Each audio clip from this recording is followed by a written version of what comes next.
அனைவருக்கும் வணக்கம். என் பேர் பாலம்மாள். நான் விருதுநகர்லேருந்து பேசுகிறேன். நான் சித்த சிவானந்த அம்மையாரை பற்றி தான் பேச வந்திருக்கேன். அவங்க மூலம் எனக்கு நடந்த ஒரு சில அற்புதங்களை பற்றி தான் நான் அவங்ககிட்ட பேச வந்திருக்கேன். அவங்கள எப்படி எனக்கு தெரியும்னா, என் ஃப்ரெண்டு மூலமாக தான் தெரியும். எனக்கு வீட்டுக்குள்ளே குழப்பங்கள், பிரச்சனைகள் நிறையாவே இருந்துச்சு. என்னடா பண்ணுங்கிற டயத்தில் தான் என் ஃப்ரெண்டு இவங்ககிட்ட வேணால் பேசி பாருங்கள் அப்படின்னு சொன்னாங்க. அவங்ககிட்ட பேசுகிற ஒரு பிரார்த்தமும் எங்களுக்கு கிடச்சிச்சு. நான் அப்போ அவங்ககிட்ட பேசுகிறப்ப என் மனசில் உள்ள கவலைகள்லாம் சொல்கிறதுக்கு முன்னாடி அவங்க சொல்லிட்டாங்க, இதெல்லாம் நடக்கும் வைக்கும் அப்படின்னு சொன்னாங்க. நமக்கு மட்டும் தெரிஞ்ச ஒரு சில விஷயம் அவங்க சொல்கிறாங்களே அப்படிங்கிறப்போ எனக்கு அதை நம்பாமல் இருக்க முடியல. அதிசயமாகவும் இருந்துச்சு.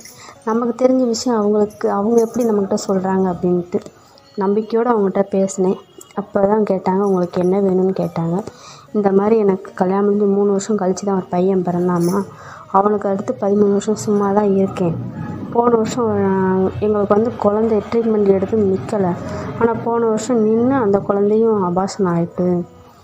இது எதனால் நடக்குதுன்னு கேட்டேன். அப்போ அவங்க சொன்ன வார்த்தை உங்களுக்கு ஒரு சில பிரச்சனைகள் இருக்குது, உயிர் பலி போகிற அளவுக்கு கூட வாய்ப்பு இருக்குது, அதனால அந்த குழந்தை நிற்கலை.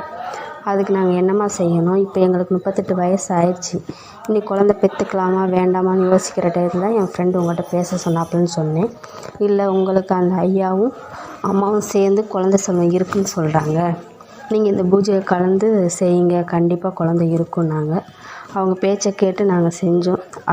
அவங்க அதை கேட்டனால எங்களுக்கு அந்த பிரார்த்தத்தினால குழந்தை செல்வம் கிடச்சிருச்சு. இப்போ நான் 7 மாதம் முடிஞ்சு 8 பிறந்திருக்கு. அம்மனோட அருளும் ஐயாவோட அருளும் பரிபூர்ணமாக இருக்கிறனால நான் நல்லபடியாக இருக்கேன். உங்களோட ஆசீர்வாதமும் வேணும். எனக்காண்டி எல்லோரும் பிரார்த்தனை பண்ணிக்கோங்க.